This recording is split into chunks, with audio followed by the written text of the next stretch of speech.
Sa atong kinabuhi adunay mga sirkumstansya nga dili malikayan, mga panghitabo nga dili sumbanan sa atong pagkatawo ug atong kaugmaon, mga butang nga pwedeng mamahimong leksyon kanato ug pwede natong panghugutan aron kita mahimong malampuson sa atong kinabuhi. Nasulod ko sa May Pag-asa way back 2014 kanang dili gud siya kanang pinaagi sa binugoy gud kundi mahulog siya nga nibalos ko kay tungod na sa panagtapok akong kuya kay board passer lagi daw sa pulis ilang git kanang gisumbag sa likod gitabangan niya as pagkabalon ako ana na panghitabo so isip igsuon ni adto gid ko nahitabo to hapit ta makapatay og tawo pero kaluyan sa Ginoo wala gyud gitugot.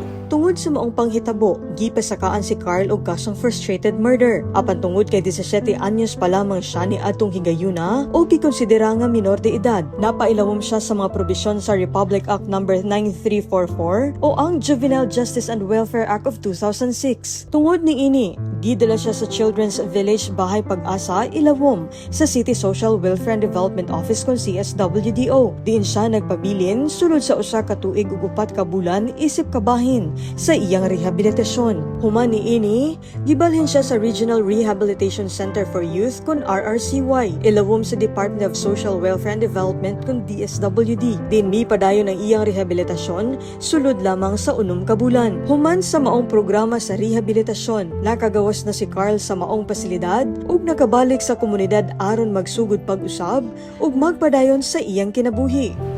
While naka sa sulod, mag-uol ka.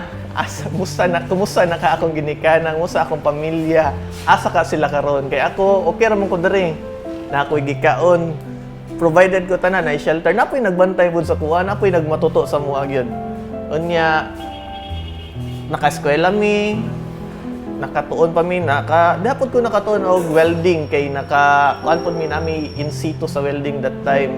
Then bread and pastry naka-bake pud ko, nakatuon pud ko paggawas na ko naka-bake pud og cake na praktisan pud nako before that. Padayon nga naningkamot si Carl aron mausab ang direksyon sa iyang kinabuhi pinaagi sa tabang ug suporta sa iyang pamilya. Samtang nagpadayon siya sa iyang pagtuon ug pagbalambo sa kaugalingon, aktibo usab siya sa pag-apil sa Sunday School. Gawas ni ini, nagtrabaho siya sa usa ka fast food chains sa Bangkerohan Public Market ug food rider delivery aron makatabang sa iyang mga panginahanglan ug mapadayon ang iyang mga pangandoy. Wala nahimong babag-alang kang Carl ang mga kalisdanan ug sayop sa iyang kagahapon. Hinuon, gihimo niya kining inspirasyon aron mas maningkamot ug mapamatud-an nga adunay ikaduhang higayon alang sa matag tawo nga andam magbag-o.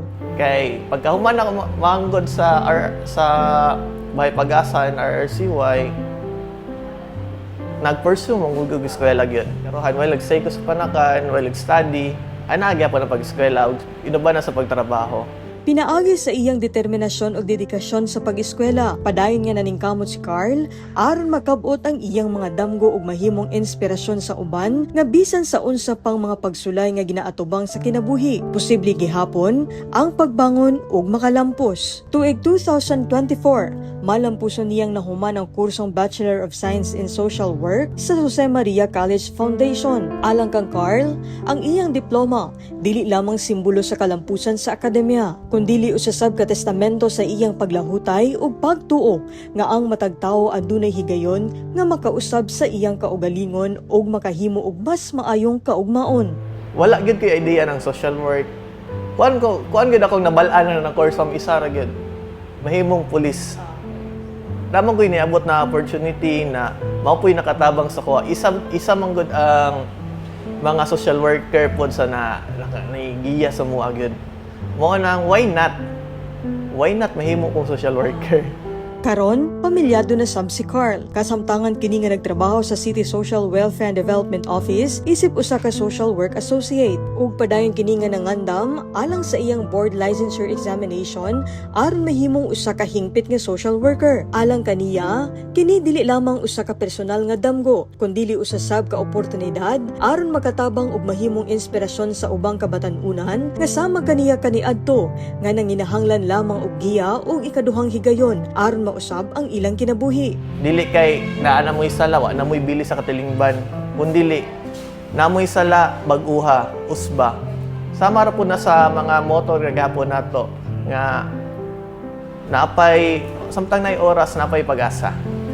Ang istorya ni Carl usa ka lig-on nga pamatuod nga ang sayop nga kagahapon dili maoy sukdanan sa kaugmaon sa usa ka tawo. Pinaagi sa suporta sa pamilya, tabang sa mga ahensya sa gobyerno ug iyang kaugalingon nga paningkamot nahimo niyang mausab ang direksyon sa iyang kinabuhi ug makab-ot ang iyang pangandoy. Ang iyang kalampusan nagpahinumdom kanatong tanan nga ang matag tawo angay sa ikaduhang higayon ug ang pagbag-o posible alang sa mga andam nga motindog, motuo sa kaugalingon ug magpadayon bisan pa sa mga pagsulay sa kinabuhi. Potpot Maranyon, Madayao, Davao.